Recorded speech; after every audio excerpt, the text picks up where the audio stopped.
Vote দেওয়ার প্রয়োজন নেই।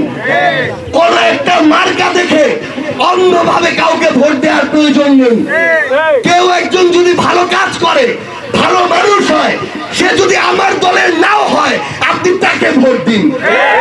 কারণ ভালো মানুষের হাতে যদি ক্ষমতা থাকে, সেই ক্ষমতা জনগণের জন্য ব্যবহার হবে।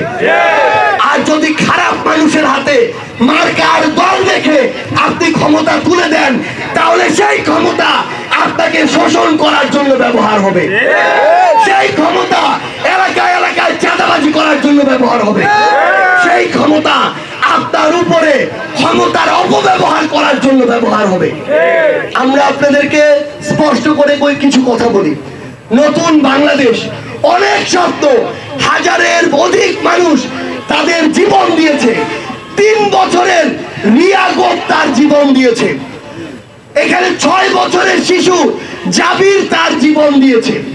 এখানে যারা জীবন দিয়েছে তাদের অর্ধেকেরও বেশি সন্তানের বয়স, যাদের বয়স হচ্ছে 18 বছরের নিচে। আপনাদের সন্তানের বয়স অনেকে আছে। তাদের এই জীবনগুলোকে, তাদের এই জীবন দেওয়াটাকে বৃথা যেতে দেওয়া যায় না। আপনাদের কাছে এই অনুরোধ, আপনারা আপনাদের এই উপজেলায় যারা ভালো মানুষ তাদেরকে ভালো বলবেন, যারা খারাপ তাদেরকে খারাপ বলতে হবে।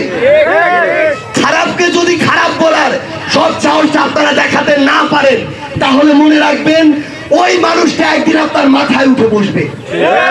ওই মানুষটা প্রশ্রয় পেয়ে যাবে। আর প্রশ্রয় পেতে পেতে সবশেষে কি হয় সেটা আমরা হাসিনার থেকে দেখেছি। কাউকে আর হাসিনা থেকে খুনি হাসিনা হয়ে উঠতে দেওয়া যাবে না। আমরা আপনাদের কাছে এই অনুরোধটা আমাদের জায়গা থেকে জানাই। এবং একটা জিনিস মনে রাখবেন, যে নির্বাচনের আগে আপনার পকেটে 500-1000 টাকা দিয়ে একটা ভোট চায়, সে হচ্ছে জনগণের সবচেয়ে বড় শত্রু। সে 5 বছরের জন্য আপনার মুখ বন্ধ করে দিতে চায়। সে 5 বছরের আপনার সবচেয়ে বড় নাগরিক অধিকার, ভোটাধিকারকে কেড়ে নিতে চায়। ওই টাকা তার মুখের উপরে ছুঁড়ে ফেলবেন, না হলে পরের 5 বছর আপনার কাছে বিভিন্ন প্রয়োজনে সে হাজার হাজার টাকা লুটপাট করে নিবে। আপনার তখন আর বলার মুখ থাকবে না। নতুন বাংলাদেশে আমরা এই পরিবর্তনগুলো চাই। আপনাদের সন্তানের বয়সী যারা এই অভ্যুত্থানের নেতৃত্ব দিয়েছে, তাদের বয়স কত ছিল? 20 থেকে 30-এর মধ্যে। তারা যদি শেখ হাসিনার মতো ফেরাউন পতনের নেতৃত্ব দিতে পারে, তারা আপনাদের একটা উপজেলা জেলার নেতৃত্ব দিতে পারে।